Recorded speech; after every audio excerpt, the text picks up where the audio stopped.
This one thing is the reason why Haitian food tastes different from everything else you've ever eaten, and my mom taught me how to make it, so I'm gonna teach you. My husband thought it was a green smoothie, but by the end of this video, he's going to be putting it on everything. Listen, growing up, I used to avoid the kitchen at all costs. And being the only girl in a Haitian family, you would know how much of a faux pas that was. But something happened as I got older. Watching my mom and dad cook, the smells filling our home, the way Haitian food made everyone stop what they were doing and come to the table, it pulled me in without even realizing it. That's why I'm constantly in my own kitchen making the same recipes my parents taught me. But before we make the epis, I'm showing you why we're making it in the first place. And that's to make some out-of-this-world air-fried drumsticks. In Haitian cooking, the seasoning is only half the story. How you prepare your meat is just as important. So before any seasoning touches this chicken, it has to be cleaned properly. And I don't mean a quick rinse under the tap. I start by removing the excess fat and every piece gets trimmed. This is non-negotiable in my kitchen. Then I cut slits into the chicken. This isn't just for presentation. These slits are how the marinade gets deep into the meat. Without them, the seasoning only sits on the surface. Therefore, every bite of this chicken will be seasoned all the way through, not just on the outside. After that, cover your chicken in salt, lime, and lemon juice and vinegar. This draws out impurities, remove any strong meat smells, and starts building flavor before the epis even touches it. But this is just the beginning of the cleaning process. I do a double rinse until the water is clear, and this is where Haitian meat prep becomes something completely different from anything you've seen before.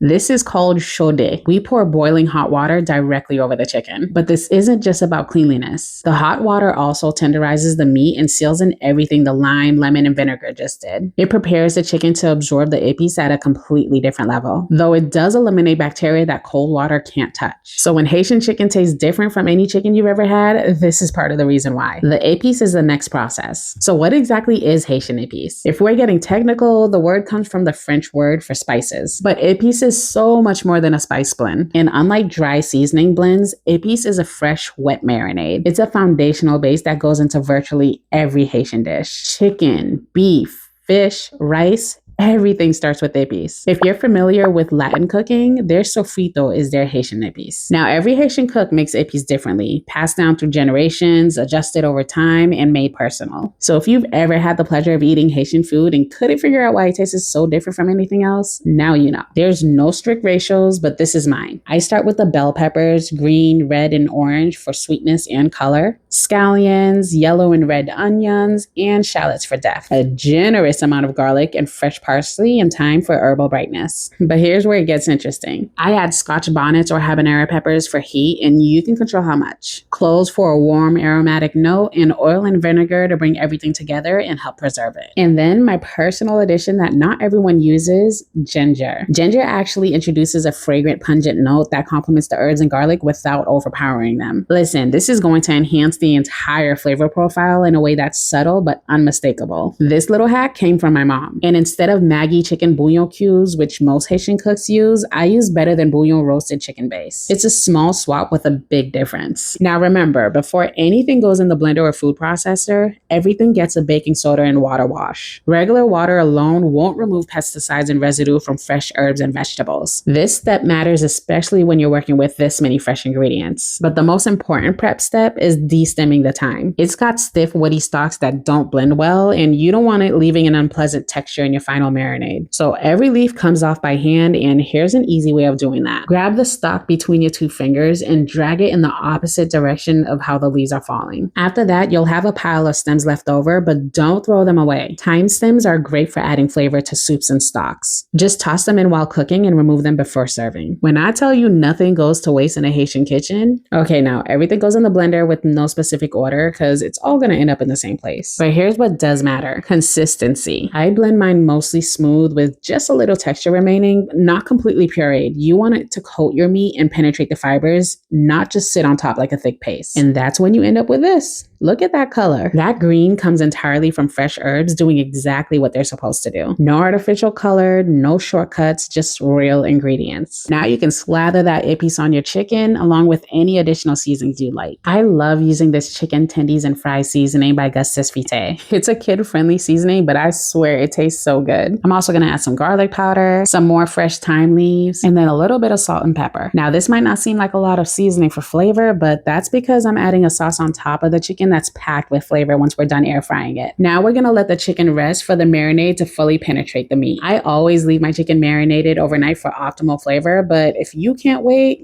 give it like 2 hours. While that's marinating, let's talk about storing the Epis. And Gigi absolutely insists on being part of this step. If you made a big batch like me, don't just refrigerate your Epis. I do both. Glass jars in the fridge keep them for about a month, and I freeze smaller portions so I always have it ready. And no, freezing does not affect the flavor at all, and that means there's never a reason to be without Epis in this house. And trust me, once you start cooking with this, you'll feel the same way. It's the next day and my husband will be home from work soon, so we're gonna put this meal together for him. I'm gonna let this chicken sweat on the stove until it's fully cooked, and then we're gonna put it in the air fryer to give it a crisp. And best believe while that's going on, we got some bun and peze frying on the stovetop. For my non-Haitians, that's fried plantains. Everything's ready. Let's pour that sauce on the chicken, and you gotta have a side of pickles. Make sure y'all subscribe so you don't miss next week's video on how to make this bomb Haitian pickles. Let's bring this plate to husband and see how he likes it.